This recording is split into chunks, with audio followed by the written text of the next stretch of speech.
대강절 세 번째 주일입니다. 지난 주일날 촛불 3개를 켰기 때문에 촛불 3개가 이렇게 켜져 있습니다. 제가 매 수요일마다 이렇게 반복하니까 다 아실 것 같아요. 첫 번째 촛불은 무엇을 상징합니까? 희망을 상징합니다. 인류의 빛이 되시고 희망이 되시는 예수님. 두 번째 촛불은 평화입니다. 하나님과의 화평뿐만 아니라 우리 주위에 있는 작게는 가깝게는 교회 안에 있는 공동체 지체들과 넓게는 세상과 이웃들과 화평하는 그러한 예수님이시고, 세 번째는 무엇이었습니까? 기쁨입니다.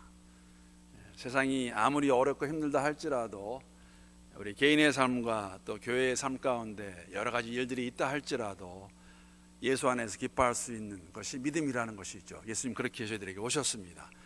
다음 주 네 번째 거는 다음 주에 말씀을 드리도록 하겠습니다. 네 번째 상징은 무엇인가? 우리 하나님의 말씀은 마태복음 2장 1절부터 12절까지 말씀, 우리 함께 찾아서 교독하도록 하겠습니다. 마태복음 2장 1절부터 12절까지의 말씀입니다.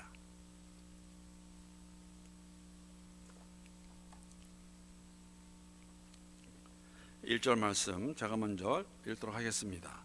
헤롯 왕 때에 예수께서 유대 베들레헴에서 나시매 동방으로부터 박사들이 예루살렘에 이르러 말하되 유대인으로 왕으로 나신 이가 어디 계시냐? 우리가 동방에서 그의 별을 보고 그에게 경배하러 왔노라 하니, 헤롯 왕과 온 예루살렘이 듣고 소동한지라. 왕이 모든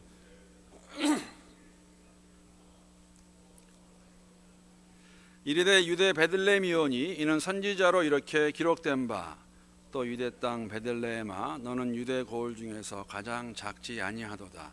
내게서 한 다스리는 자가 나와서 내 백성 이스라엘의 목자가 되리라 하였음이니이다. 이에 헤롯이 가만히 박사들을 불러 별이 나타난 때를 자세히 묻고 베들레헴으로 보내며 이르되 가서 아기에 대하여 자세히 알아보고 찾거든 내게 고하여 나도 가서 그에게 경배하게 하라. 박사들이 왕의 말을 듣고 갈새 동방에서 보던 그 별이 문득 앞서 인도하여 가다가 아기 있는 곳 위에 머물러 서 있는지라. 그들이 별을 보고 매우 크게 기뻐하더라. 집에 들어가 아기와 그의 어머니 마리아가 함께 있는 것을 보고 엎드려 아기께 경배하고 보배합을 열어 황금과 유황과 몰약을 예물로 드리니라. 그들은 꿈에 헤롯에게로 돌아가지 말라 지시함을 받아 다른 길로 고국에 돌아가니라. 아멘. 하나님의 말씀입니다. 여러분도 다 이거 가지고 계실 것 같습니다. 스마트폰. 물론 좀 안 좋은 면이 있기도 하지만 대체적으로 좋은 것 같습니다. 기사를 하나 읽어봤는데 25살 난 딸 이야기입니다. 25살 난 딸이라 하니까 제가 좀 관심이 가요. 왜냐하면 제 딸이 거의 이렇게 됐기 때문에. 그 아빠가 아마 그 건축업에 종사해가지고 그 딸이 쓴 글을 보게 되면 25년 동안에 아빠랑 보낸 시간이 한 1년 남짓하다고 그렇게 돼 있어요. 그 이유를 봤더니 이제 그 아버지가 건축업 하시니까 뭐 중동으로 뭐 여러 번 다니면서 집에 있는 시간이 많지 않아서 25살이 되었는데 아빠하고 관계가 서먹서먹합니다. 근데 요새 좀 달라졌다고 그래요. 왜냐하면은 이것 때문에 스마트폰. 그래서 아빠한테 이제 이렇게 들어온다고 그래요. 어디에 있더나 카톡이나 문자로 어디에 있다고 그러고 잘 있니? 처음에 어색했는데 아빠가 언젠가부턴가 그렇게 왔다고 그래요. 나는 이런 노래 좋아하는데 너도 좋아하니? 그러다 보니까는 자연스럽게 돼서 이제 아빠랑 관계가 많이 좋아졌다는 그러한 글을 제가 보았습니다. 참 좋은 거죠. 스마트폰 있으면 여러분 뭐 참 많이 할 수 있어요. 제가 한 가지 이제 오늘 본문 말씀 보다가 그런 생각이 들어서 저는 제 이름이 좀 특이하다고 생각을 했습니다. 발음도 잘 안 되긴 하지만 그 송한웅이라는 이름이 없을 것 같아서 제가 한번 찾아봤어요. 그랬더니 귀신 잡는 해병대로 태어난 송한웅 그런 글이 뜨더라고요. 제가 이게 또 뭔 얘기 봤더니 송한웅이라는 이름이 있더라고요. 제 아닙니다. 제가 해병대를 가지도 않았고 저는 다른 송한웅인데 이제 동명이인이죠. 동명이인이라는 것은 이름은 같은데 사람이 다르다는 것 이야기하고 있습니다. 뭐 동명다인도 있는 거 아세요? 동명다인. 그렇죠. 뭐 이름은 같은데 사람 이름은 같은데 다 다른 사람들이라는 것이죠. 성경에도 이런 이름이 많이 나옵니다. 가장 대표적인 이름이 오늘 본문에도 나오는데 마리아예요. 마리아. 아마 예수님 당시에 마리아라는 이름은 정말 많았던 것 같아요. 어머 예수님의 모친도 마리아, 7 귀신 쫓김을 당한 막달라 마리아, 마르다의 동생 마리아, 요한 마가의 어머니도 마리아입니다. 마리아 이름 정말 많습니다. 근데 성경에 뭐 마리아뿐만 아니라 또 동명이인 가운데, 동명다인 가운데 야고보도 있습니다. 야고보라는 이름도 많고. 그런데 동명다인의 이름이 다 좋은 것만은 아니에요. 안 좋은 이름도 있는데 거기에 특별하게 그런 안 좋은 이름으로 동명다인인 사람이 누가 있냐면 헤롯입니다. 헤롯. 오늘 본문에 나오죠. 성경에서 우리가 세 명의 헤롯이 등장하는 걸 볼 수가 있습니다. 오늘 본문에 나오는 헤롯 왕 때에, 여러분 오늘 본문은 역사적인 기록입니다. 예수님이 언제 태어나셨나, 헤롯이 왕이었을 때에, 오늘 본문에 나오는 헤롯은 헤롯 대왕입니다. 역사적으로 보게 되면은, 역사를 보게 되면은 헤롯 대왕에게는 오늘 본문에 나오는 헤롯 왕인데 10명의 왕비가 있었다 그러고, 왕비가 있는데 아들은 5명이 있었는데 이 5명의 아들이 또 만만치 않습니다. 아버지가 죽으면서 그 땅을 스스로 차지하겠다고 싸움을 많이 하게 되는데, 그러다가 이제 분봉왕이 된 헤롯 왕이 하나 또 나오죠. 누가복음 3장 1절에 보게 되면은 이런 헤롯 왕이 또 하나 있습니다. 디베료 황제가 통치한 지 15해 곧 본디오 빌라도가 유대의 총독으로, 헤롯이 갈릴리의 분봉왕으로, 그 다음에 이제 그 동생들이 또 다른 분봉왕을 하고 있습니다. 헤롯 대왕, 오늘 본문에 나오는 헤롯 왕들 중에서 아들 중에 하나인데, 이 헤롯 왕은 어떤 헤롯 왕이냐면 우리가 잘 알고 있는 자기 동생 빌립의 아내 를 취했다가 세례 요한이 그 죄라고 지적해서 세례 요한을 죽이는 왕이 또 헤롯 왕입니다. 그런데 오늘 본문에 나오는 헤롯 왕과 세례 요한을 죽인 헤롯 왕은 같지 않습니다. 동일한 인물이 아닙니다. 그리고 오늘 본문에 헤롯 왕의 손자가 또 나옵니다. 제가 사도행전 얘기할 때 말씀드렸던 것 같아요. 야고보를 죽였던 헤롯 아그리파 1세라고 그러죠. 사도행전에 나오는. 근데 그 헤롯 왕은 오늘 헤롯 왕의 손자입니다. 근데 한 가지 흥미로운 것은, 여러분, 이 헤롯 왕이 오늘 본문에 읽지는 않았지만 바로 읽은 본문 다음 보게 되면은 2살 밑으로 하는 아기들을 죽이는 잔혹한 짓을 저지릅니다. 근데 손자가 또 그런 짓 해요. 사람들의 환심을 사겠다고, 자신의 위치를 확보하게 하겠다고 야고보를 죽이는, 초대교회 수장이었던 야고보를 죽이는 일을 서슴지 않고 하는 그 헤롯. 이 헤롯이라는 이 가문의 모습을 좀 볼 수가 있지요. 권력의 눈이 멀어서 부도덕하게 타락하여서 하는 모습. 오늘 그 헤롯 왕 때에, 이 헤롯 왕이 팔레스타인을 다스리고 있을 때에 역사적인 사건입니다. 예수님께서 이 땅에 오시는 것을 마태복음의 기록을 통해서 저희들이 알 수가 있습니다. 이 당시의 모습을 조금 다르게 표현한 것이 누가복음입니다. 누가복음도 역시 우리에게 역사적 배경을 말씀해 주고 있습니다. 기록하고 있다는 것이죠. 누가복음 2장 1절 2절 말씀 제가 한번 읽어보겠습니다. 그때 가이사 아구스도가 영을 내려 천하로 다 호족하러 하였으니, 이 호족은 구레뇨가 수리아 총독이 되었을 때 처음 한 것이라. 헤롯이 팔레스타인을 통치하고 있을 때에, 헤롯 왕 때에, 그때입니다. 그때는 가이사 아구스도가 로마를 다스리고 있을 때이고, 그때는 수리아라는 지방의 총독이 구레뇨가 있을 때에, 그때에 호족하라는 명이 내려졌고, 그 명을 따라 예루살렘에 갔다가 베들레헴에서 아기를 낳게 되는 역사적 사건입니다. 여러분, 가이사라는 것은 이집트의 왕들을 바로라고 불렀듯이 가이사는 로마의 황제를 가이사라고 불렀습니다. 영어로는 그 시저라고 그러죠. 시저 어거스터스. 여기 나오는 가이사 아구스도가 그 사람입니다. 한 가지 조금 흥미로운 것은 2절에 보게 되면 그 구레뇨가 수리아의 총독이 되었을 때에라고 이렇게 같이 얘기를 하고 있습니다. 그러니까는 이런 거예요, 여러분. 로마 제국의 황제였던 가이사 아구스도 당시에 호적을 하라는 명이 떨어져서 요셉이 마리아를 데리고 베들레헴에 가게 됩니다.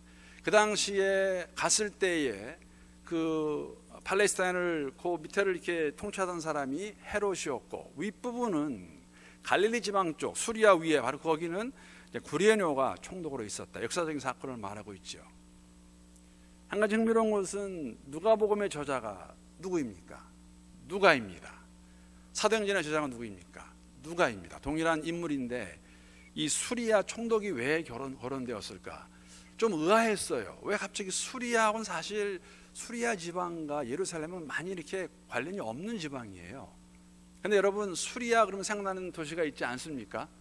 사도행전을 잘하신 분 생각이 날 텐데, 안디옥이 수리아에 있습니다. 안디옥이 처음 그리스도인이라고 칭함받은 도시가 안디옥입니다. 누가는 이방인입니다. 그러니까는 저는 오늘 이렇게 이걸 보면서 누가가 의도적으로, 사실은 뭐 수리아 총독이 누가 있나 큰 적은 없어요. 예루살렘과 큰 상관이 없는데 누가가 이렇게 구레뇨가 수리아 총독이었을 때라고 밝히는 이유가 아마 이러한 의미가 있지 않았을까 하는 생각을 가져보게 되었습니다. 자, 포인트는 예수님의 성육신은 역사적인 사건이라는 것이죠. 우리가 지어낸 얘기도 아니고, 여러분, 예수님의 탄생을 부인하는 사람은 없습니다. 무신론자도 예수님의 탄생을 부인하지는 않아요. 역사적인 사건입니다. 이때에 가이사 아구스도가 로마를 통치할 때에, 헤롯 대왕이 팔레스타인을 다스리고 있을 때에, 수리아 지방의 총독이 구레뇨였을 때, 다 역사적인 사건입니다. 이때에 요셉이 마리아를 데리고 호적하러 갔다가 난 사건이라는 것이죠. 성탄절에 만나야 될 사람이 있다면서요. 누굽니까? 예수죠. 여러분, 만난다는 게 이제 안다는 걸로 표현할 수 있는데, 미국에서 가장 좋은 대학이 어디입니까? 가장 좋은 대학을 요새 어디라고 그러죠? 조금씩 바뀌어요. 우리는 뭐 한국 사람은 가장 좋은 대학 그러면은 하버드, 하버드죠. 하버드에 가면은 비교 종교학 가르치는 교수가 있습니다. 하버드에서 비교 종교학을 가르칠 정도면은 여러분, comparative religion을 가르칠 정도면은 정말 박식하신 분이에요.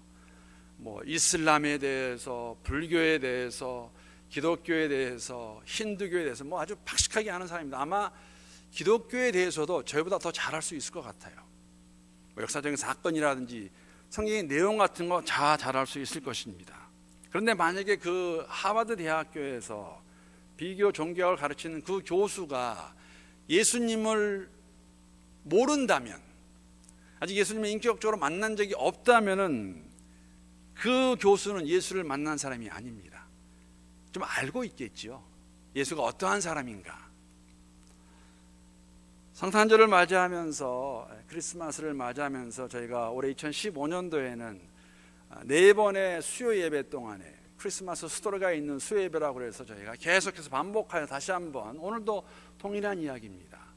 우리가 크리스마스를 맞이하면서 기뻐하는 이유가 무엇일까?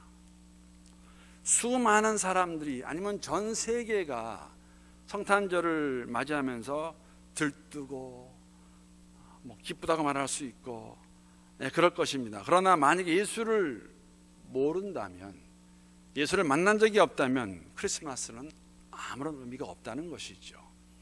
크리스마스에 만나야 될 사람이 있다면 예수입니다. 예수를 만난다는 게 무슨 의미일까? 예수를 만나서 우리가 얻는 것을 영생이라고 말합니다. 여러분, 우리가 매년 동일하게 크리스마스를 맞이합니다. 올해도 맞이할 것이고, 다음 주가 되면 작년에도 맞이했고, 10년 전에도 맞이했고, 또 내년에도 맞이할 것입니다. 크리스마스를 맞이해서 우리가 예수를 안다 고백한다면 우리의 삶의 모습은 어떻게 돼야 될 것인가? 사도 요한이 영생을 정의 내릴 때 이렇게 내린 거 다 기억하실 것입니다.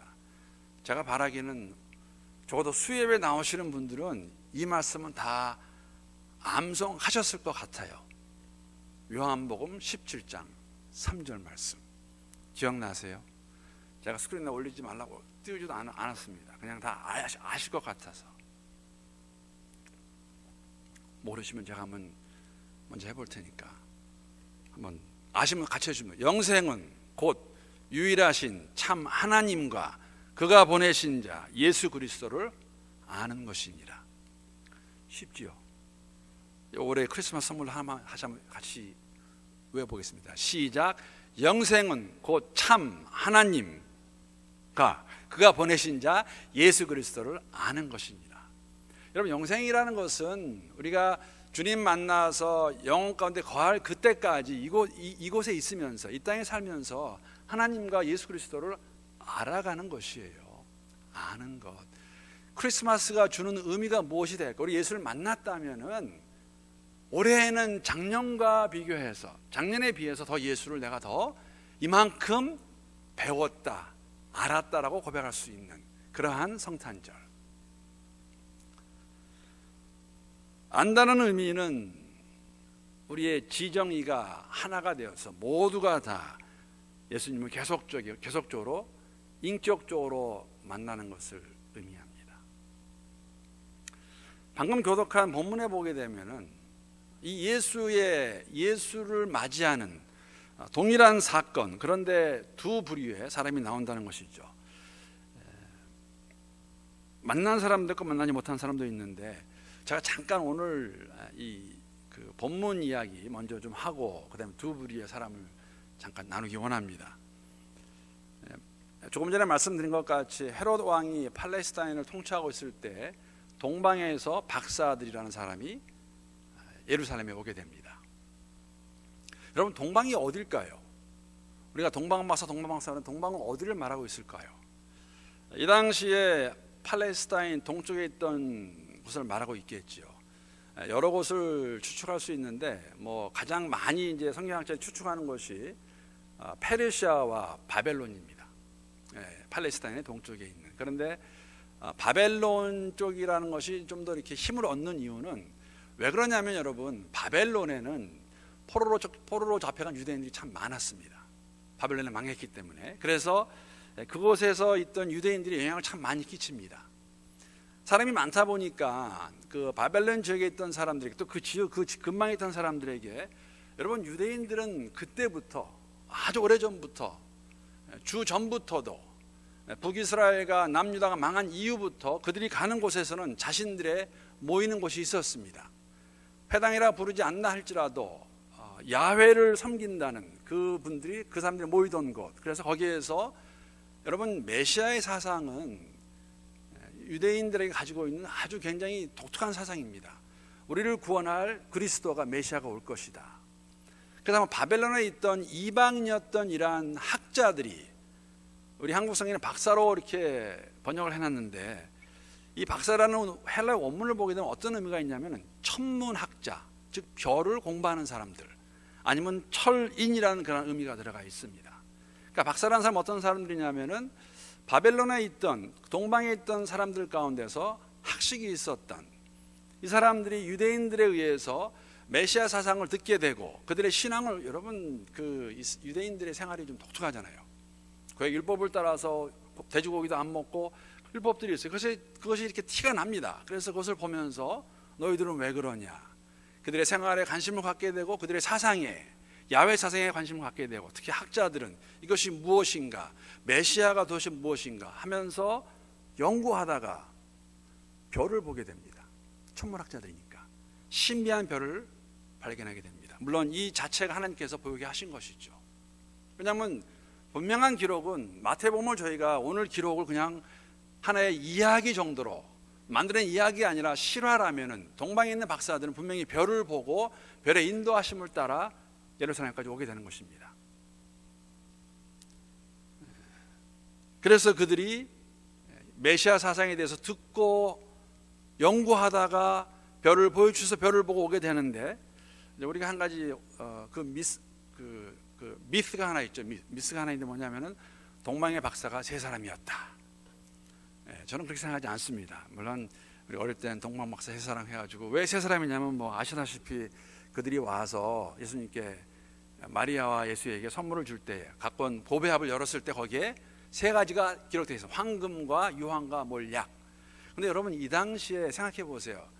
아마도 한 2년 정도의 기간을 거쳐서 오지 않았을까? 별을 보고 왔다면. 왜냐하면 헤롯이 나중에 이야기를 듣고 계산해 보니까 별 나타난 시간 2년 정도 되었습니다. 그럼 만약에 2년, 1년이라 할지라도 단 몇 개월이라 할지라도 여행을 하는데 세 사람이 자기까지 여행할 수 없습니다. 보통 이 당시에는 캐러반이 움직입니다. 그러니까 적지 않은 아마 무리가 함께 오지 않았을까 그렇게 생각할 수 있습니다. 물론 확실한 건 알 수 없습니다. 그래서 이들이 별을 보고 온 사건이 오늘 본문의 사건이고, 또 하나 제가 가진 생각은 뭐냐면, 여러분들 생각해 보시라 생각하는데 왜 헤롯 왕에게 갔을까? 이 별을 보고 가서 예루살렘에 도착해서 왜 헤롯을 찾아갔을까?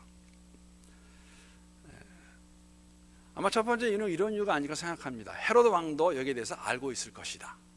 여기까지 왔는데 우리가 찾을 수 없을 것 같으니까 한번 예루살렘에 오지 않았습니까? 예루살렘은 유대인들의 성시입니다. 성스러운 도시, 시온 아니, 그래서 그 예루살렘에 있는 왕에게 가서 알고 있지 않느냐 하고 물어보려고 가지 않았을까? 어쩌면 동방에서 온 백사들의 마음 가운데도 유대인들이 그런 마음이 있었습니다. 자신들에게 메시아로 올 그리스도는 이렇게 초라하게 말구육관에서 태어나서 나사렛이라는 동네 사람으로 이렇게 잘하는 사람이 아니라 좀 멋지게 정치적으로 재정적으로 그런 사람이었을 텐데, 아마 어쩌면 동방의 박사들도 혹시 궁궐에서 태어나는 것이 아닐까, 메시아 그리스도라면 혹시 헤롯의 자녀가 아닐까 하는 생각도 가지지 않았을까. 아니면은 뭐 더 나아가서 그런 생각이 있었을 것 같습니다. 메시아 사상은 우리가 유대인들이 들어서 알게 된 사상인데 이곳에 있는 사람 다 알지 않을까 하는 그런 마음을 가지고 그들이 헤롯을 찾아가지 않았을까. 분명한 것은 그들이 별을 보고 와서 예루살렘에 온 다음에 헤롯을 찾아갔다는 것이죠. 동방박사들의 마음 가운데는 딱 한 가지가 있었습니다. 무엇이냐면은 예수가 어디에서 나셨을까? 예수를 만나기 원하는 것입니다. 저는 이 동방박사의 여정과 이 헤롯을 찾아가는 모습에서 그들의 순수함과 열정을 보았습니다. 자신들의 어떠한 이해타산이 들어가 있지 아니하는 메시아에 대한 그런 기대감, 또 별을 보고 오면서 짧지 않은 기간이었을 텐데 그 야훼 하나님께서 약속하신 그 메시아를 알아보기 위해서, 만나보기 위해서 찾아온 그 모습 가운데서 아마 그런 마음이 있었기 때문에 그 마음 미쁘게 보시고 예수님 하나님께서 그들에게 별을 보여주지 아니하셨나. 별을 보고 끝나는 것이 아니라 별을 보고 이게 신비한 별이구나, 이 별을 쫓아가면, 이 별을 따라가면 우리가 메시아를 만나는지도 모르겠다 하는 그러한 마음으로 온 것을 저희들이 볼 수가 있습니다. 먼 길을 마다하지 않고 포기하지 않고 오게 된 모습입니다. 여러분, 우리에게는 초림은 벌써 임했습니다. 예수님 오셨습니다. 2000년 전에. 우리는 예수의 재림을 기다리는 사람들입니다. 다시 오실 예수. 우리는 이러한 동방박사들의 마음과 같이 이 삶 가운데 어려운 일이 있고 힘든 일이 있다 할지라도 정말 마다하지 않고 포기하지 않고 끝까지 잘 갈 수 있을까? 갈 수 있으면 좋겠습니다. 힘을 주시고 은혜를 주셔서 갈 수 있으면 좋겠습니다. 자, 오늘 이제 제가 함께 나누기 원하는 하이라이트는 동일한 사건을 맞이하는 이 사람들 가운데 180도로 다른 두 부류의 사람을 저희들이 만나게 됩니다. 다 아시는 이야기입니다. 읽어보면 알 수가 있죠. 한 무리는 헤롯의 무리입니다. 다른 무리는 동방에서 온 무리들입니다. 헤롯의 무리는, 헤롯과 그의 사람들은 당황합니다. 당황한 나머지 그들은 악행을 저지르게 되지요. 오늘 본문 3절 말씀 이렇게 기록하고 있습니다. 제가 다시 한번 읽어보겠습니다. 헤롯 왕과 온 예루살렘이 듣고 소동한지라. 지금 동방에서 박사들이 왔어요. 와서 태어날 왕에 대해서 물어보게 되니까 그 이야기를 듣고 헤롯 왕과 온 예루살렘이, 여러분 이것은 이제 그 문학적인 표현이죠. 헤롯과 함께하는 사람들, 그게 궁궐의 사람이 되었던, 알고 있던 사람이 되었던, 확실히 알 수 없지만은 헤롯의 생각에 동조하는 사람들, 이 사람들이 듣고 다 소동합니다. 소돔 그 자체의 말을 한말로 보게 되면은 뭐 그게 나쁜 건 좋은 건지 이렇게 사실 분명히 알 수가 없어요. 그러나 우리가 알 수 있는 것은 우리는 뭐 얘기를 다 아니까는, 스토리를 아니까는 그렇게 할 수 있지만 이것은 뭐 축하의 소동도 아니고 환영의 소동도 아닙니다. 왜냐하면 여러분, 이 듣고 소동한지라를 새 번역을 어떻게 번역하냐면, 새 번역 성경에서는 당황하였다, 듣고 당황했습니다. 그리고 영어로는 걱정하였다, 듣고 이렇게 worry합니다. 이게 무슨 일인가, 이게 어찌된 일인가. 또 우리말 성경에 보게 되면 이렇게 이 듣고 소동했다는 거 이렇게 표현하는데, 심기가 아주 불편하였다. 무슨 이야기입니까? 기분이 안 좋은 거예요. 동방의 박사들이 왔는데 지금 여기에 날 왕이 있다고 그러는데 왕이 어디에 있느냐 물어봤더니 헤롯과 그와 함께하는 사람들이 심기가 불편합니다. 왜 불편했을까? 왜 걱정했을까? 왜 당황했을까? 첫 번째 이유는 뭐냐면 자신들이 알고 있는 사실이 아닙니다. 아니, 내가 왕인데 어디서 왕이 또 나타날 수가 있느냐? 왕과 지도층이 용납할 수 없는 일입니다. 자신들이 지금 팔레스타인을 다스리고 있는데 어떻게 우리가 모르는 일이 있을 수 있느냐? 당황하는 거죠. 기분이 언짢은 거죠. 무슨 말 하고 있느냐? 그리고 더 나아가서는 이 일은, 이게 만약에 사실이라면 특히 헤롯에게는 자신의 위치가 위협이 되는 사실 아닙니까? 내가 왕인데 왕이 또 있다는 게 말이 되느냐? 이것이 사실이라면은 정치적으로 민감한 문제이고 더 나아가 경제적으로도 엄청난 일이기 때문에 이들은 이것을 받을 수가 없다는 것이죠. 그것도 여러분, 유대인이면 그냥 감옥에 넣기라도 하겠어요. 동방에서 온 박사들입니다. 아마 보기도 달랐을 것 같아요. 유대인들하고 어떻게 할 수도 없어요. 그러한 모습. 헤롯과 그의 무리는 왜 예수를 받아들이지 못하냐면은 잃어버릴 게 많은 사람들입니다. 잃어버릴 게 많은 사람들이고 가진 것이 많은 사람들이에요.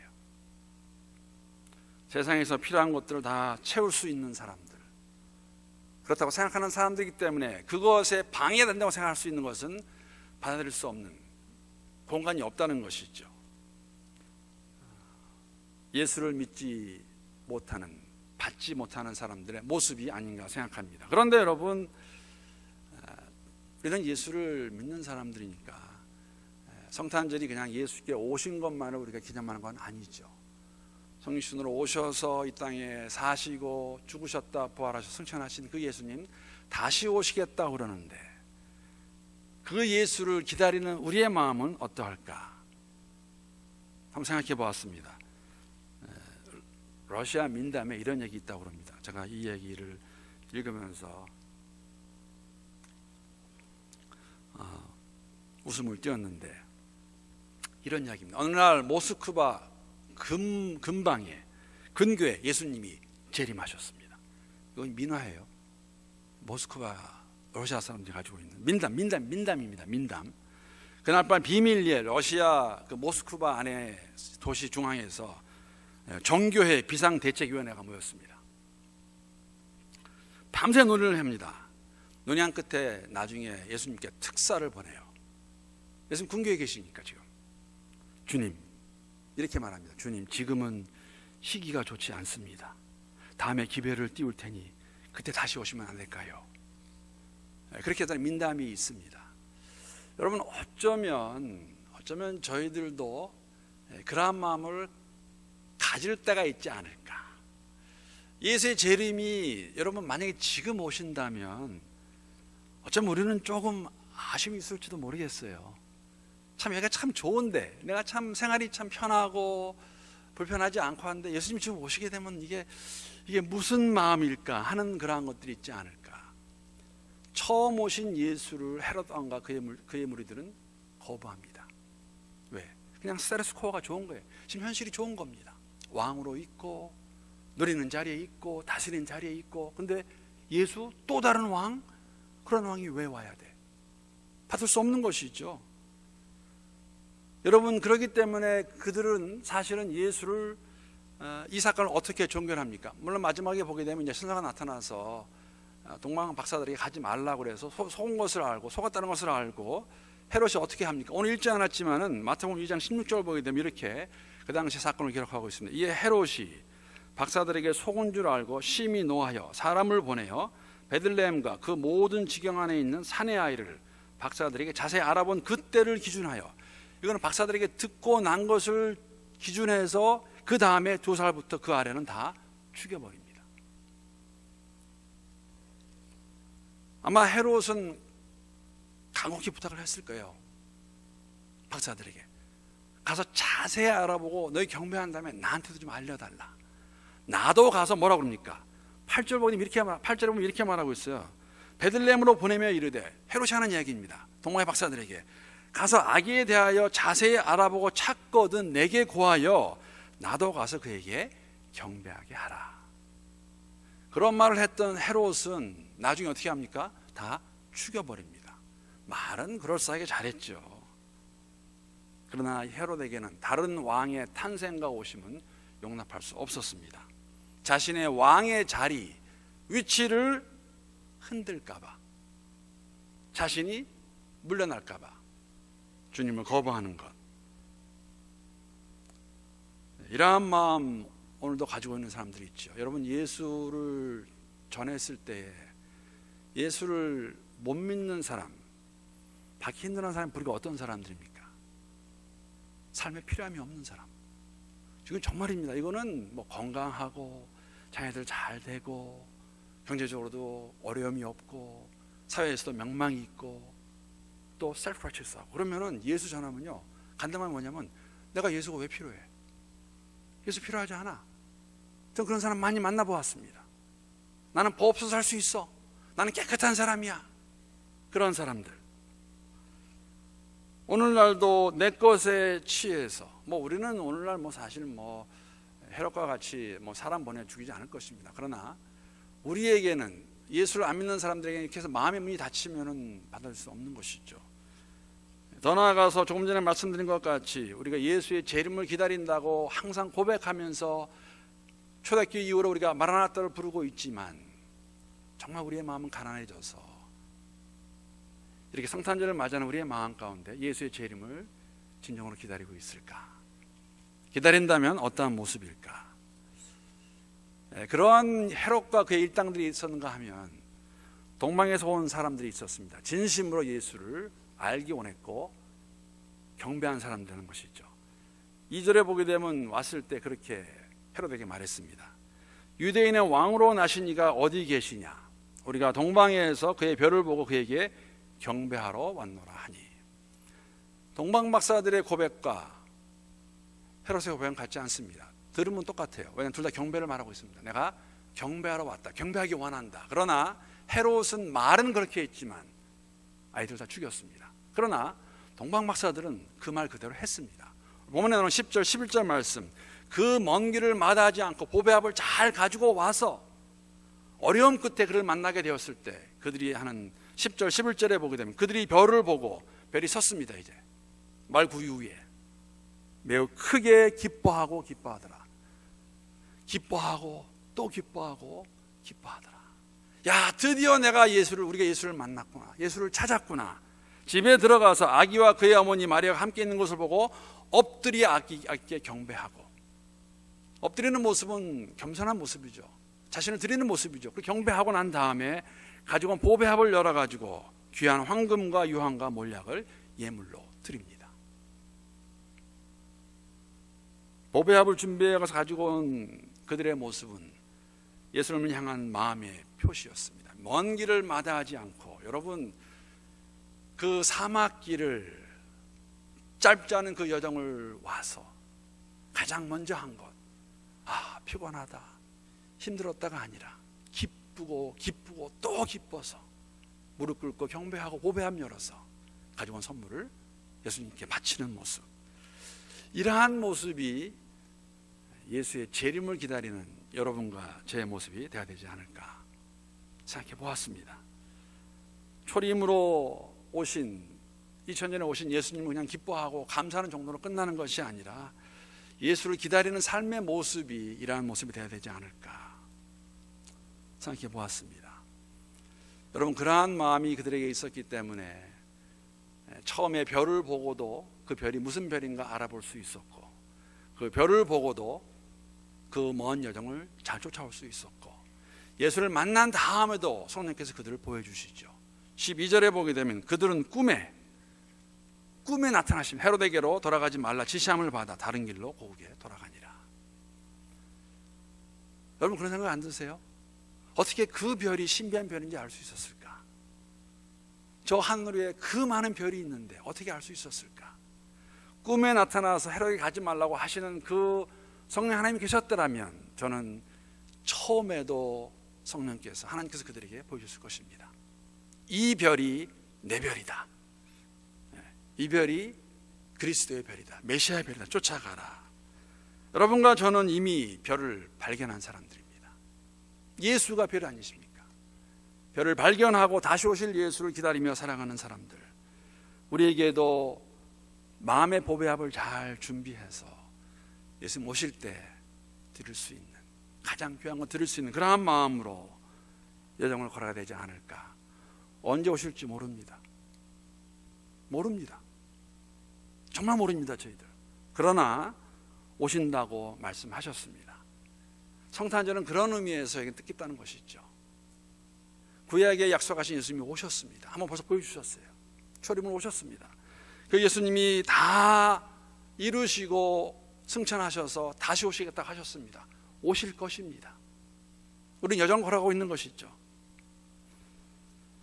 2015년 성탄절을 맞이하는 우리의 마음 가운데 기뻐하고 감사하며 기대하며 기다리는 가운데 우리의 보배합을 준비해서 걸어갈 수 있는 그런 여정이 되었으면 좋겠습니다. 제가 마지막으로 말씀 마치면서 이런 생각을 같이 해보았습니다. 베들레헴에 예수가 오셨는데 동방의 박사들, 우리가 알다시피 목자들 예수님을 받아들여 영접하고, 그러나 동일한 사건이었지만 헤롯과 그의 일당들은 이 예수를 거부하고 악행을 저지르죠. 어떻게 2살 밑에는 아이들 다 죽일 수가 있겠습니까? 끔찍한 일입니다, 여러분. 그날 예루살렘에 베들레헴에 얼마나 많은 부모들이 울었을까. 아이를 다 죽여버렸는데, 2살 아래 아이들을. 여러분, 예수가 오셨을 때에 예수님께서 해주신 말씀이 참 많습니다. 제가 말씀 시작하면서 동명이인을 말씀을 드렸어요. 동명다인. 동일한 이름인데 사람이 다르다는 것이죠. 저는 예수님도 그럴 수 있을 것 같아요. 여러분과 제가 믿는 예수님이 정말 예수님인가 아닌가. 마지막으로 제가 마태복음 7장 21절부터 23절 말씀 한번 읽고 말씀 마치겠습니다. 제가 우리말 성경으로 올려놨는데 한번 같이, 잘 아시는 내용인데 한번 같이 한 목소리로 읽어보겠습니다. 시작. 내게 주님 주님 하는 사람이라고 다 하늘나라에 들어가는 것이 아니다. 하늘에 계신 내 아버지의 뜻대로 행하는 사람이라야 하늘나라에 들어갈 것이다. 그날에는 많은 사람들이 내게 말할 것이다. 주님 주님, 우리가 주의 이름으로 예언하고 주의 이름으로 귀신을 쫓아내며 주의 이름으로 많은 기적을 일으키지 않았습니까? 그때 나는 그들에게 분명하게 말할 것이다. 나는 너희를 도무지 알지 못한다. 불법을 행하는 사람들아, 썩 물러가라. 여러분, 이단도 예수의 이름을 거론합니다. 신천지도 예수 믿으라고 합니다. 신천지가 말하는 예수가, 우리와 예수는 동명이인입니다. 같은 예수가 아닙니다. 분명히 하셔야 되는 거죠. 이슬람에서도 예수를 이야기합니다. 이슬람에서도 어떻게 얘기하냐면은 하나님 보내신 선지자로 알고 있어요. 마지막 선지자가 모하메드라는 것이죠. 그러면 이슬람이 말하는 예수와 우리가 말하는 예수는 같지 않습니다. 유대교도 예수를 이야기합니다. 유대교 예수가 누구입니까? 아주 훌륭한 랍비예요. 교사입니다. 그 이상은 될 수가 없어요. 우리가 말하는 예수가 같지 않다는 것이죠. 언젠가 제가 말씀을 드린 것 같은데, 미국에 있는 젊은이들 향해서, 미국 사람들 얘기해요. 한번 그런 이야기를 한 적이 있고, 제가 그런 설교를 들은 적이 있습니다. 어쩌면 미국이 알고 있는 예수는 앵글로색슨의 미들 클래스의 백인을 우리가 믿고 있는 것이 아닌가. 무슨 의미냐면 우리가 예수를 믿는다고 하면서 우리가 예수를 만들 수 있다는 것이죠. 성경이 말하는 예수가 아니라 우리가 믿기 원하는 예수, 우리가 알게 모르게 만들어내는 예수.